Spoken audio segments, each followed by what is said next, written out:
Hey there. What a wonderful story to read on a beautiful spring day. And I thought about reading it to you, but I just found something that will blow your socks off and is 10 times better than I could read. So sit back, my friends, and we're going to enjoy Casey at the Bat. It is a classic. I bet if you talk to your parents about it, they will remember hearing it as well. So Casey at the Bat, we'll give it a second to load. And let me full screen it for you.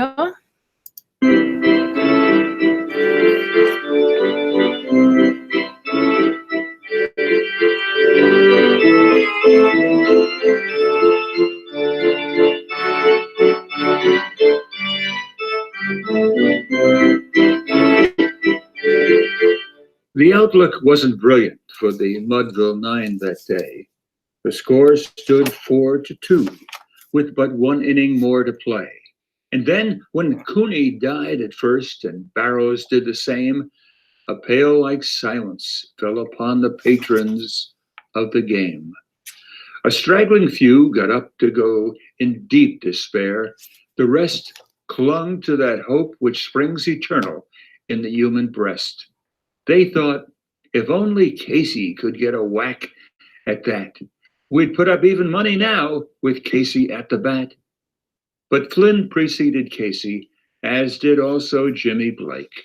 And the former was a hoodoo, while the latter was a cake.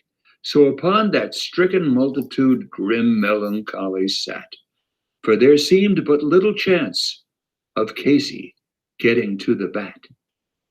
But Flynn let drive a single to the wonderment of all, and Blake, the much despised, tore the cover off the ball. And when the dust lifted and men saw what had occurred, there was Jimmy safe at second and Flynn the hugging third. Then from 5,000 throats and more there rose a lusty yell. It rumbled through the valley, it rattled in the dell, it pounded on the mountain and recoiled upon the flat. For Casey, mighty Casey, was advancing to the bat. There was ease in Casey's manner as he stepped into his place. There was pride in Casey's bearing, and a smile lit Casey's face. And when responding to the cheers, he lightly doffed his hat. No stranger to the crowd could doubt 'twas Casey at the bat. 10,000 eyes were on him as he rubbed his hands with dirt. 5,000 tongues applauded when he wiped them on his shirt.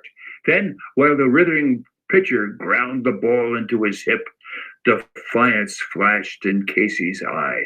A sneer curled Casey's lip. And now the leather-covered sphere came hurtling through the air, and Casey stood a-watching it in haughty grandeur there. Close by the sturdy batsman the ball unheeded sped. That ain't my style, said Casey. Strike one, the umpire said. From the benches, black with people, there went up a muffled roar, like the beating of the storm waves on a stern and distant shore. Kill him! Kill the umpire! Shouted someone on the stand. It's likely they'd have killed him had not Casey raised his hand. With a smile of Christian charity, great Casey's visage shone. He stilled the rising tumult. He bade the game go on. He signaled to the pitcher, and once more the dun sphere flew. But Casey still ignored it, and the umpire said, strike two. Fraud, cried the maddened thousands, and echoed answer fraud. But one scornful look from Casey, and the audience was awed. They saw his face grow stern and cold. They saw his muscles strain, and they knew that Casey wouldn't let that ball go by again. The sneer has fled from Casey's lip. His teeth are clenched in hate. He pounds with cruel violence his bat upon the plate. And now the pitcher holds the ball, and now he lets it go. And now the air is shattered by the force of Casey's blow.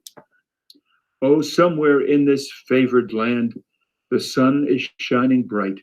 The band is playing somewhere, and somewhere hearts are light. And somewhere men are laughing and little children shout. But there is no joy in Mudville. Mighty Casey has struck out. I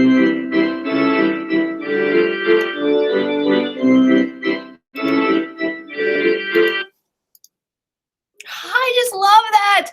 It's not the ending that Casey or I was expecting, but nonetheless, what a fun reading that was. AR test, my friends, 46279. 46279. And your assignment for the weekend, go outside, enjoy the beautiful weather, hit a baseball. Don't strike out.